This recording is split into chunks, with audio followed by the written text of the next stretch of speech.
Hello' গাইছ, আজি আমাৰ ঘৰলৈ গণেশ বাবা আহিছে আৰু আপোনালোকক দেখুৱাই দিম দেই। দেখুৱাব মানে আপোনালোকে দেখা পায় নে নাপায় মই নাজানো, কিন্তু বহুত আন্ধাৰ, মই কিন্তু দেখা পোৱা নাই। মানে শব্দ দি আছে, পূৰা কলগছ কিবা কিনি ভাঙি আছে। আৰু 5 যিহেতু আমাৰ পাকঘৰ আছে কেঁচাৰে, এদিকেও গৈছে, সেদিকে আমাৰ আছে চাউল ধোৱা মানে ঘৰ। চাউলখিনিৰ কাৰণে ভয় হৈ আছে আৰু ইফালে ভঁৰালটো আছে। মানে কি কৰোঁ কি নকৰোঁ লাগিছে। ইফালে আকৌ দেউতাহঁতৰ ৰুমৰ দিকে আহি মই খিৰিকী দিকে চাইছোঁ, খিৰিকী পৰ্দাটো আঁতৰাই চাইছোঁহে লগালগ একদমবাৰে হাতীটো খাৰা হৈ আছে। আৰু ইফালে মা দেউতা ডাঙৰ ল'ৰাটো নাই, ঘৰ দেৱতা পূজা আছিলে তাতে আছিলেগৈ। আৰু আজি ভিডিঅ' নহয়, এইটো যোৱাকালি ভিডিঅ' আছিলে। আৰু ইফালে আকৌ চাওকচোন ৰাতিপুৱাৰ দৃশ্য, এয়া কচু গছ ভাঙিলে, লাও গছটো গোটেই গছকি ভাঙিলে। আৰু ইফালে মানে গোঁসাই ঘৰটো আছিলে, একো নকৰিলে। ইফালে আকৌ ভঁৰালটো আছিলে, ইমান মানে ওচৰতে, ভঁৰালটো ওচৰতে আহি গ'ল।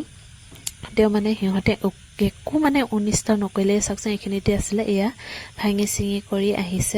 সিহঁতৰ ঘৰৰ দিগিৰ পৰা আমাৰ ঘৰলৈ আহিছে, মানে একো নকৰিলে। আৰু এয়া চাওকচোন গণেশ বাবাৰ খোজ 3টা আহিছিলে, মানে গণেশ বাবা ফানা হৈ আছে, এটা মানে ইয়াত এটা তাত এনেকুৱা। আৰু এইফালে ওলাই গ'লগৈ।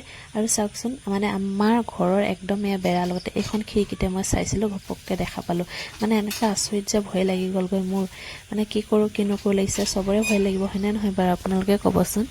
কিন্তু এইটো আজি ভিডিঅ' নহয় দেই, যোৱাকালি ভিডিঅ'। ইফালে আকৌ ল'ৰা দুটাক খুৱাই বোৱাই লৈ মই ধুনীয়াকৈ স্কুললৈ পঠিয়াবলৈ ওলাইছোঁ। যিহেতু সিহঁতে স্কুললৈ সদায় গ'লে ডাঙৰক সেৱা কৰি যায়। আৰু ভাঙাই হওক চিঙাই হওক, নিজৰ গোঁসাই ঘৰ এটা আছে, ভগৱানৰ ঘৰ, তাতে মানে ধুনীয়াকৈ সিহঁতে সদায় সেৱা এটা কৰি যায়।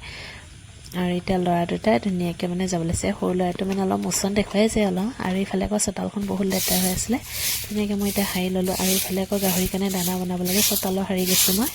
গাহৰিৰ কাৰণে ধুনীয়াকৈ দানাও এতিয়া বনাব লাগে। আৰু গাহৰি যে মোৰ 6টাকৈ আছে, 6টা গাহৰিক মই মানে দানা জোৰাবলৈ নোৱাৰা হৈছোঁ, সেইটো কাৰণে ৰাতিপুৱাৰ পৰা বনাবলগীয়া হয়।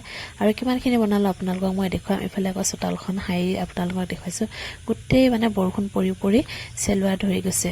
কাৰ চোতাল মানে এনেকুৱা অৱস্থা হৈছে আপোনালোকে ক'ব দেই। ইফালে চাওকচোন, এয়া কচু, অমিতা, চাউল টুকুৰা, এইবোৰ এনেকুৱাই মানে এনেকৈ মই খুৱাই থাকোঁ। ইফালে আকৌ বনাই আছে, চাওকচোন। মানে এইখিনি মানে যিমানখিনি বনাইছে সিমানখিনি নোজোৰেই, আৰু মই বনাই আছোঁ। আৰু আপোনালোকৰ মোৰ ভিডিঅ'টো ভাল লাগিলে লাইক শ্বেয়াৰ কমেণ্ট